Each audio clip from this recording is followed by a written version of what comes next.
আসসালামু আলাইকুম। আলহামদুলিল্লাহ, আশা করি সকলেই অনেক বেশি ভালো আছেন। আপনারা দেখতে পাচ্ছেন আমার দেশি মুরগির খামার ছোট্ট আকারে ছোট্ট পরিসরে শুরু করেছি। আপনারা চাইলে শুরু করতে পারেন। যে বিষয়টি নিয়ে আজকে আলোচনা করব, অনেকেই বলে থাকেন ভাই প্রাকৃতিকভাবে কীভাবে দেশি মুরগি সুস্থ রাখবো। আমি এ বিষয়ে একটি কথা বলতে চাই ভাই, দেশি মুরগি হলো প্রাকৃতিকভাবেই পালতে হয়। অনেকে খাঁচায় আটকিয়ে পালেন, এটা আসলে ঠিক নেই। দেশি মুরগিগুলো যদি আপনি প্রাকৃতিকভাবে পালন করেন তাহলে দেখা যায় 85% আপনার রোগ বালাই থেকে মুক্তি থাকবে।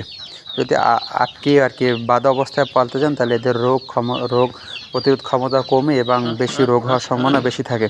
সেজন্য আপনারা ছেড়ে পালার সবথেকে বেশি চিন্তা করবেন। এরা তাহলে ছেড়ে পারলে আরেকটা বড় উপকার রয়েছে, খাবারটা কম লাগে। যেহেতু বাড়ি অল্প পরিসরে শুরু করবেন তাহলে দেখা যায় আপনারা এমনটা করতে পারেন।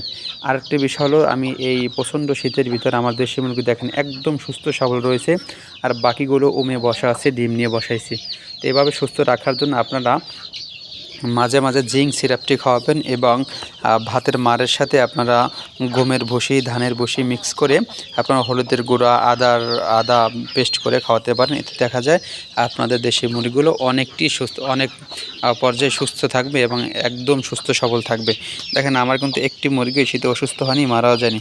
আপনারা দেখতে পাচ্ছেন এটা হলো আমার পুরন সেট, আর এটা হলো আমি নতুন এটা ক্রয় করেছি এবং বানিয়েছি। যদি ভালো লাগে থাকে অবশ্যই লাইক কমেন্ট করবেন। দেখতে পাচ্ছেন আমার কবুতর এখানে কিছু আছে, পুরনটার ভিতরে অনেকগুলো আছে, এগুলো বাচ্চা হয়েছে আলহামদুলিল্লাহ।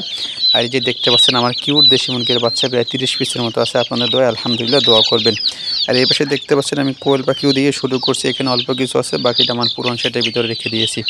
তার ভিডিওটি যদি ভালো লাগে থাকে অবশ্যই লাইক কমেন্ট শেয়ার করে আমার পাশেই থাকবেন। আশা করি আপনারা আপনাদের খামারটাকে অনেক বড় করবেন ইনশাল্লাহ। প্রাকৃতিকভাবে চিন্তা করেন ইনশাল্লাহ। আলহামদুলিল্লাহ।